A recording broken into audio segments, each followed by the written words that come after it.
Olá, meu nome é Oscar Jara, eu sou de Costa Rica, educador popular, do Conselho de Educação Popular da América Latina e o Caribe, o CEAL.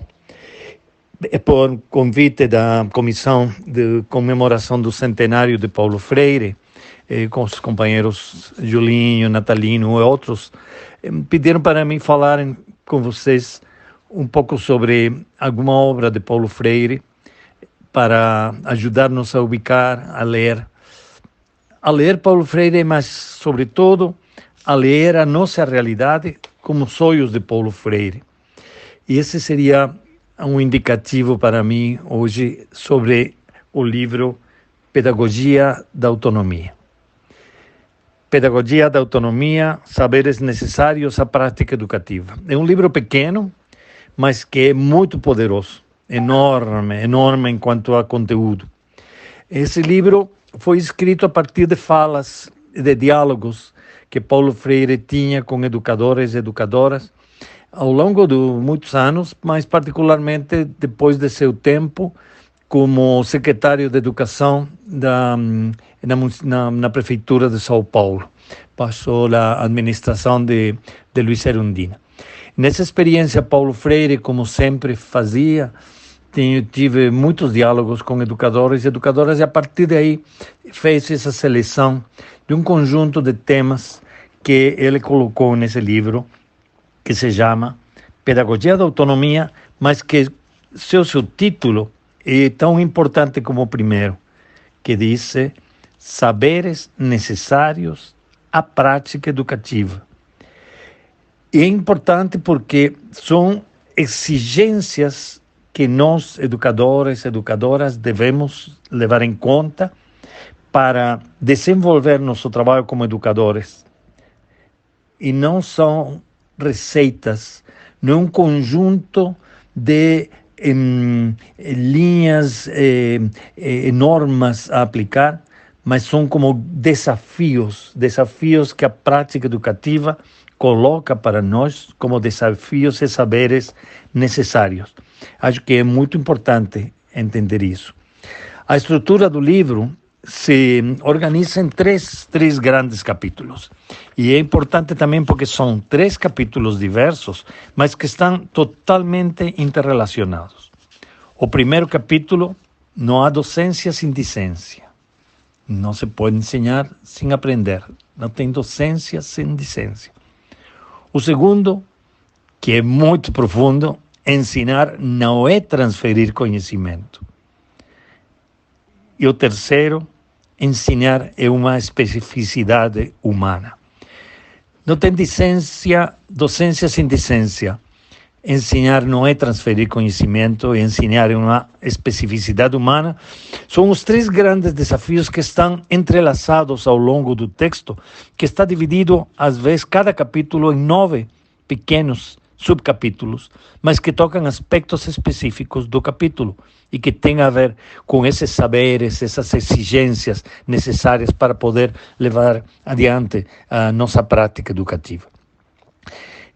Quando fala de não há docência sem discência, Paulo Freire está colocando dialeticamente a ideia de que o ensino está em função do processo de aprendizagem e que temos que criar possibilidades de construção de aprendizagens para poder desenvolver efetivamente nossas capacidades docentes.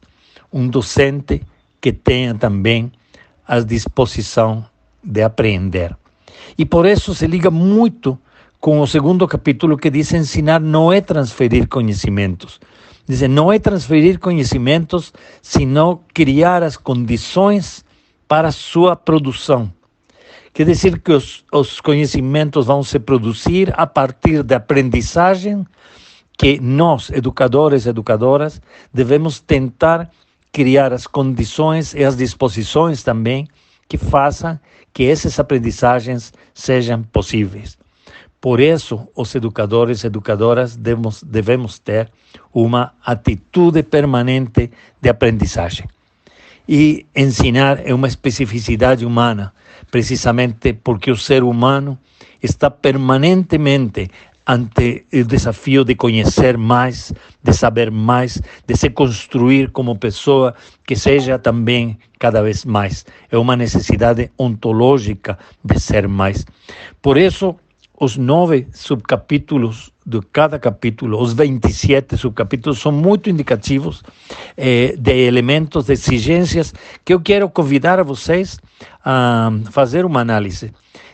Primeiro, de como esses elementos estão presentes ou não em nossa prática, e depois ler o que disse Paulo Freire sobre esse tema. Por exemplo, se a gente pegara alguns dos subcapítulos do capítulo 1, ensinar exige rigorosidade metódica. O ensinar exige respeito aos saberes dos educandos. O ensinar exige a reflexão crítica sobre a prática. Então, talvez poderíamos gerar um debate, uma discussão coletiva sobre o que significa em nossa prática a rigorosidade metódica, a pesquisa, o respeito aos saberes dos educandos, a reflexão crítica sobre a prática. Se a gente faz, não faz, por quê, porque sim, por que não. E depois abrir o livro e olhar o que Paulo Freire diz a respeito disso. Uma segunda recomendação é pegar, por exemplo, o segundo capítulo, quando diz: ensinar exige respeito à autonomia do ser do educando. Discutir sobre isso. O que significa respeito à autonomia do ser do educando? Exige alegria e esperança. Que desafio é para nós. Ou diz: ensinar exige a convicção de que a mudança é possível. Então, depois de discutir o que significa isso na nossa prática, vamos ler o que Paulo Freire disse. Vamos dialogar com ele, mas a partir de nossa própria prática.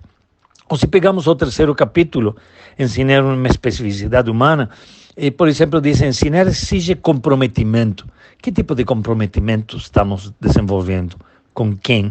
Para quê? A favor de quê? Em contra de quê? Diz: ensinar exige liberdade e autoridade. Como se dá essa relação entre liberdade e autoridade em nossas práticas educativas? Ensinar exige saber escutar. Sabemos escutar? A quem escutamos? De que forma promovemos a escuta como uma exigência da construção de aprendizagens? E assim por diante.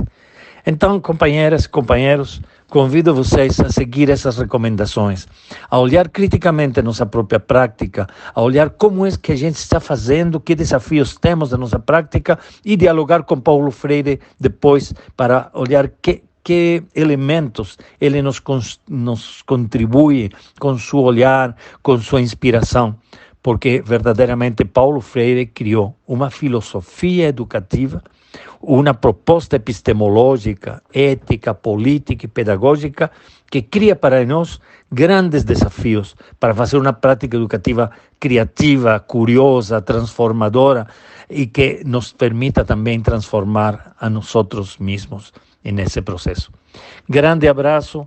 E um abraço desde Costa Rica. Vamos freirear o mundo, vamos nos inspirar agora nesse centenário. Viva Paulo Freire e viva a educação popular transformadora.